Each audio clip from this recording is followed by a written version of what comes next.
Miles slowly turned and walked down the steps. His previous excitement deflated like a week-old party balloon. All that anticipation and daydreaming on the walk over, only to have the mysterious package snatched away by some unremarkable little man ordering orthotics. What a letdown. He sighed and started the long trek back home, resigning himself to a boring evening of microwave dinner and cable TV. But as he walked, his overactive imagination began to churn again. What if the man had been lying? Maybe the contents of the package were so secret, so dangerous, that he had to throw Miles off the scent. The more he thought about it, the more certain Miles became. That package held something important, and that little man was not who he appeared to be. By the time he arrived back at his own house, Miles had made a decision. He was going to get to the bottom of this mystery, no matter what it took. The next morning, after a sleepless night of tossing and turning, Miles called in sick to work.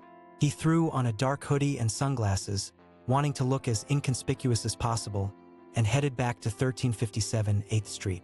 He parked his car a block away and walked casually by the house, trying to peek in the windows without drawing attention to himself. At first, everything looked normal, almost disappointingly so. Beige curtains, a brown couch, generic landscapes hanging on the walls. But wait, what was that? Tucked behind the couch? Miles squinted and moved a few steps closer to the window. It looked like a rifle case. His heart started pounding. This confirmed it. The man was definitely hiding something. But Miles needed to know more. He glanced around, made sure no one was watching, then snuck around to the back of the house. To his surprise, the back door was unlocked. After a moment's hesitation, he slowly turned the knob and crept inside. The house was silent except for a faint rhythmic squeaking coming from upstairs. Against his better judgment, Miles followed the sound, climbing the steps cautiously and avoiding the creaky spots. At the top of the landing, he saw that one of the bedroom doors was slightly ajar. Pulse racing, he tiptoed over and peeked through the crack. What he saw made his jaw drop. The greasy-haired man was sitting at a workbench, hunched over something, his back to the door. And on the workbench in front of him was the open package, with piles of cash, vials of liquid, and strange mechanical components spread out on the surface. The man appeared to be assembling some sort of device, muttering to himself as he worked. Miles leaned forward to get a better look and accidentally bumped the door, making it swing open with a long, agonized creak. The man whirled around with surprising speed and fixed Miles with a furious glare. "You!" he snarled. "I knew you'd come snooping around." Miles stammered, taking a step back. I don't know what you mean. I was just breaking into my house to spy on me?" The man stood up, and Miles noticed the pistol tucked into his waistband. "I think it's time you learned what happens to nosy trespassers." Before Miles could run, the man grabbed him by the collar and dragged him into the room, slamming the door shut. He shoved Miles into a chair and tied his wrists and ankles with zip ties, then gagged him tightly with a bandana. Miles struggled against his bonds, panic rising in his throat, but he was utterly trapped.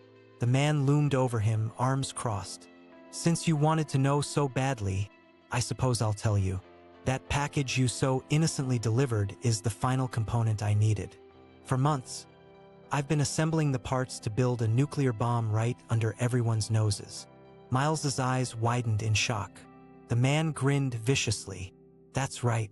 Imagine the power I'll wield when I have a portable nuke in my briefcase. I'll be unstoppable. And now that you've seen everything, I'm afraid your usefulness has come to an end." He turned back to the workbench and picked up a syringe filled with a clear liquid. "I'd love to chat more, but I'm on a bit of a schedule. This will only pinch for a moment." As the man approached, needle glinting, Miles closed his eyes and waited for the sting. But it never came. Instead, there was a tremendous crash, followed by shouts and a scuffle.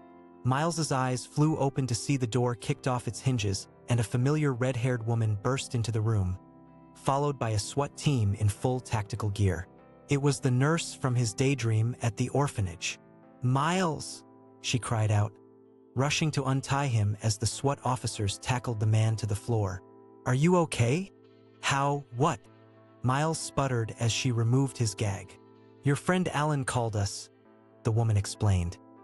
"He thought it was strange you were so obsessed with that package. We've been tracking this guy for months. He's part of a domestic terror cell. Thank goodness we got here in time." She helped Miles to his feet and he stared at her, dumbfounded. "Who are you? How do you know my name?" The woman smiled and flashed a badge from her hip. "Special Agent Dana Scarlett, at your service. I've been undercover at St. Jude's for weeks now. We couldn't have done this without you, Miles. You're a hero." Miles blinked, barely processing her words, still reeling from the whiplash of going from captive to rescued in the space of seconds. Wow, I don't know what to say." Agent Scarlett winked at him as the officers hauled the struggling man out of the room. "Say you'll let me buy you dinner and debrief you. Seems like the least I can do for the man who helped crack the biggest case of my career." Miles felt a grin spread across his face, his heart still racing, but for an entirely different reason now. "Agent Scarlett, it would be my pleasure." As they walked out of the house together, Miles couldn't help but marvel at the turn his life had taken in 24 short hours.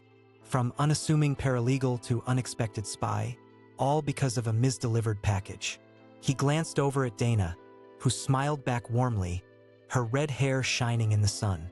At that moment, he knew one thing for certain: he would never look at a cardboard box the same way again. And he couldn't wait to see what thrilling adventures awaited him next. Because this was just the beginning.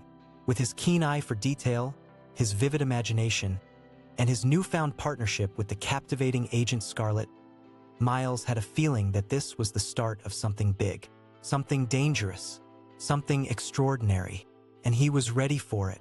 Whatever twists and turns came his way, whatever villains and threats loomed on the horizon, Miles would face it all with the same irrepressible spirit and unshakable determination. He was no longer just a daydreamer lost in fantasies of his own invention. He was a player on the grand stage of life, an active participant in a story more thrilling than anything he could have imagined. The package had been a catalyst, setting off a chain reaction that had blown his world wide open. And now, there was no telling where this crazy roller coaster would take him next. But he knew one thing: with Dana by his side, he would follow this adventure to the ends of the earth and back again. Smiling to himself, Miles reached out and took Dana's hand as they strode off together into the unknown. The future was wide open, and it was theirs for the taking. And he couldn't wait to see what wild daydreams would become reality next.